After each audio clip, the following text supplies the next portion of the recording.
Alaikum, bonjour. On va traiter aujourd'hui, comme d'habitude, l'exercice résolu sur le mouvement et la vitesse, niveau tronc commun en mécanique. Une voiture A est arrivée à un feu rouge, le feu devient vert et A démarre. Au même moment, une deuxième voiture B la dépasse. Roulant à une vitesse constante, leurs courbes de vitesse en fonction du temps sont représentées sur la même figure ci-dessous. Voilà. On a ici cette représentation de la vitesse en fonction du temps. La vitesse est exprimée en kilomètres par heure et le temps en heure. La première question, quelle est la nature du mouvement de chaque voiture? Deuxième question, combien de temps la voiture A a-t-elle mis pour avoir la même vitesse que la voiture B? À ce moment, quelle est la distance parcourue par la voiture B? Et ces deux questions dans cet exercice. On passe maintenant à la solution. Commençons par la première question. Quelle est la nature du mouvement de chaque voiture?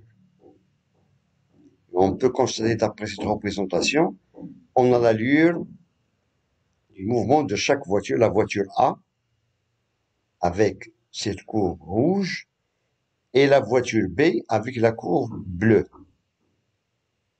Voilà. Un peu de réflexion.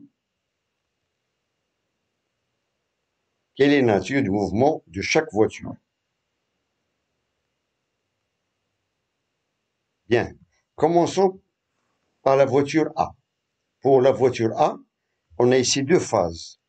Entre 0 et 6 et 8, pardon, entre 0 et 8, 10 puissance moins 3 heures,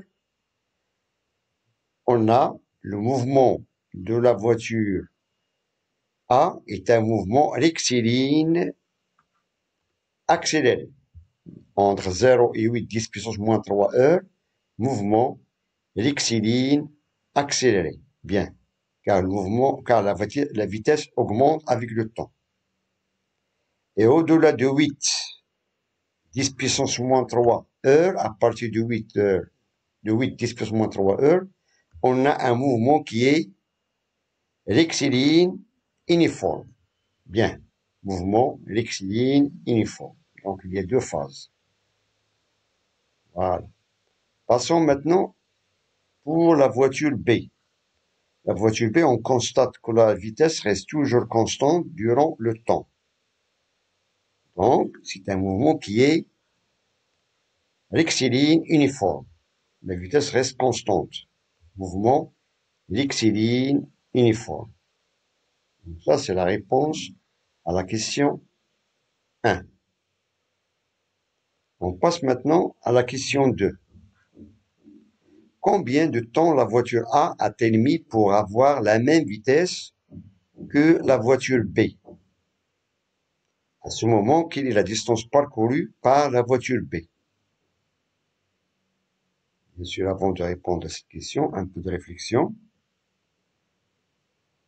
Voilà, combien de temps la voiture A a-t-elle mis pour avoir la même vitesse que la voiture B? Bien.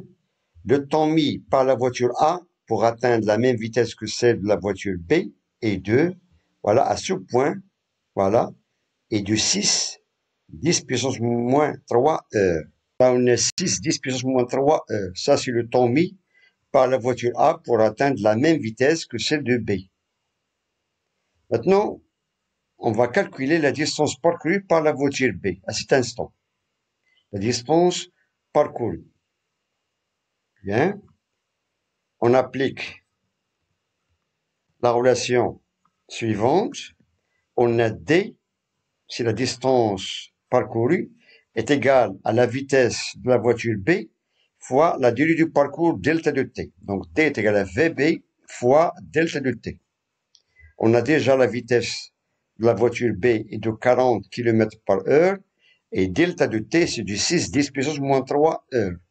On passe à l'application numérique. On a D est égal à 40 fois 6 10 puissance moins 3. C'est-à-dire, on aura la distance, c'est 240 fois 10 puissance moins 3 kilomètres. En mètres, on trouve 240 mètres. 240 mètres, ça c'est la distance parcourue par la voiture B à cet instant de 6 10 puissance moins 3 heures. Ça c'est la réponse de la question 2. Bien, donc je vous remercie de votre attention. Bon courage et à très bientôt.